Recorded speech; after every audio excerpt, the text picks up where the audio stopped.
بینەرانی بەڕێز دووبارە سڵاو مامەساگیان پێم خۆشە سوود و ئاسەوارەکانی نەرمونیانی بەتایبەت لە ژیانی تاک و خێزان و کۆمەڵگە بیکەمە کۆتامین پرسیاری ئەم تەوەرەیە و بزانین سوود و ئاسەواری نەرمونیانی لە ژیانی مرۆڤ و خێزان و تاک و کۆمەڵگەدا چییە؟ وڵی ئێمە قورئانی پیرۆز ئەمەی بۆ دیاری کردوین ڕاستی کە ئەفەرمێ لە سوێی تەوبەیە ئاهەدیث 28 کە ئەفەرمێ لەقەد جاءكم رسول من أنفسكم عزيز عليه ما عنتم حريص عليكم بالمؤمنين رؤوف رحيم. معنای رؤوف رحيم يعني مهرباني وبسوز. جا بەڕاستی خێزانی بەختیار ئەوەیە کە یعنی تاک و بەکۆ یعنی نەرمونیانیان تیابێ.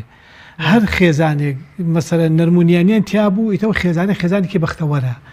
هەر میلەتێک مەسەلەن لەناو خۆیانە نەرمونیانیان تیابوو ئەو میلەتە میلەتێکی بەختەوەرە. بەڵام هەر میلەتێک نەرمونیانیان لە خۆیانە دڵخستەوە ئیتر میلەتێکی بێبەندوبار دەرەچێت، میلەتێکی بێبەندوباو دەرەچێت بە تاک بەکۆ.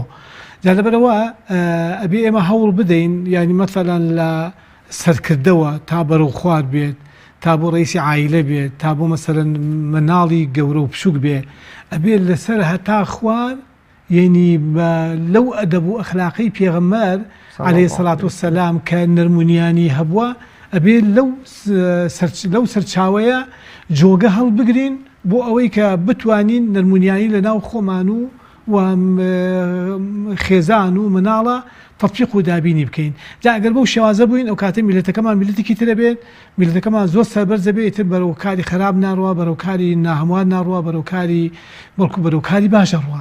جا بۆیە مەسەر تۆتمان شاب کە قورئان کە دەرباری پێغەمبەر فەرمێ بالمؤمنین رؤوف رحیم، پێغەمبەری خوا عەلەیهی سەڵات وەسەلام ئەخلاقی شۆن بووە. هذا خلق محمد بعثه الله عليه. ئەم ئەخلاقی پێغەمبەر بووە، ئەم نەرمونیانیە خوا لەسەر ئەوە نادوێتی.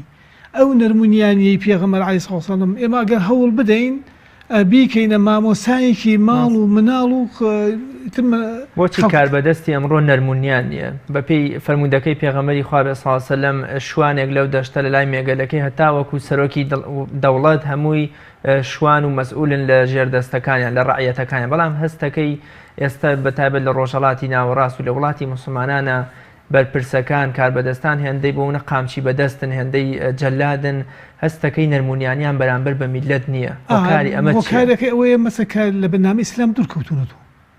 یعنی مەسەڵەن ئەوەی کە بەرنامەی ئیسلامە، ئەوەی کە ئاداوی پێغەمبەر دەربارەی نەرمونیانی، دەربارەی میهرەبانی، دەربارەی بەسۆزبوون لە ناویانە نییە. ئەجا مەسەڵەن لەسەر تون و تیژی پەروەردە بووە. ئێمە ئەمانەوێ یعنی خەڵق لەسەر میهرەبانی و لەسەر سۆز و لەسەر نەرمونیانی پەروەردە ببێ.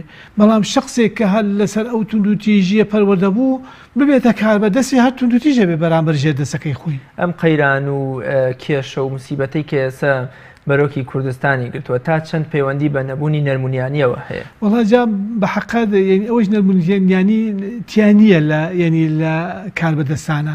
ئەگە کاربەدەستان نەرمونیانیان تیابووایە بەزەیان بە خەڵکەکە ئەهاتەوە، کە بەزیان بە خەڵک بێتەوە کە مەسەلەن خەڵک ئەمڕۆ محتاجی مەسەلەن پارەیە، محتاجی مەسەلەن ئاوە، محتاجی نانە، خولاسە محتاجی مەسەلەن هەندێک بابەتی ترە، محتاجی مەسەلەن ڕێگەوبانە کە تۆ ینی نەرمونیانی نەوە بەرامبەریان لە جێگەی ئەوە دڕەقیدا ئەنیشێت، مەسەلەن سۆز دانانیشێ، مەسەلەن کابرات ماشاکەی خۆی هایلایف ئەژی، بەڵام خەڵکی فەقیریش مەسەلەن کەوتووە نەوتی نییە، مەسەلەن ئاوی نییە، خولاسە تەرتیباتی نییە. لەبەر ئەوە ئەبێ ئەوانی بە خۆیان نابچنەوە بێن لە پێغەمبەری خوا عەلەیهی سەڵەم لەو شیما و ڕەوس جوانی کە ئەو هەیان بۆ بێن لە خۆیان تەطبیق و دابینی کەن، خاوەنی تەقوا و عیبادەت و خواناسی باش بن، وخوا خەڵقەکەیش باشە بێ، میلەتەکەی باشە بێ. جا هەر کاتێک کاربەدەست یعنی خراپ بوو میلەتیش بەرەو خراپە ڕوا.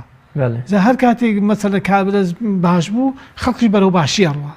مامۆستاگیان زۆر سوپاس بۆ بەڕێزت. کاتی بەرنامەکەم تەواو بووە.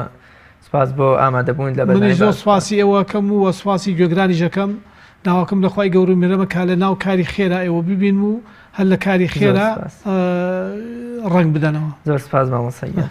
بینەرانی بەڕێز بەم شێوەیە ژاتینە کۆتایی ئەڵقەی ئەمڕۆمان تا بە گەیشتنەوەیەکی تر بە خوای گەورە و میهرەبانتان ئەسپێرم. خواتان لەگەڵ.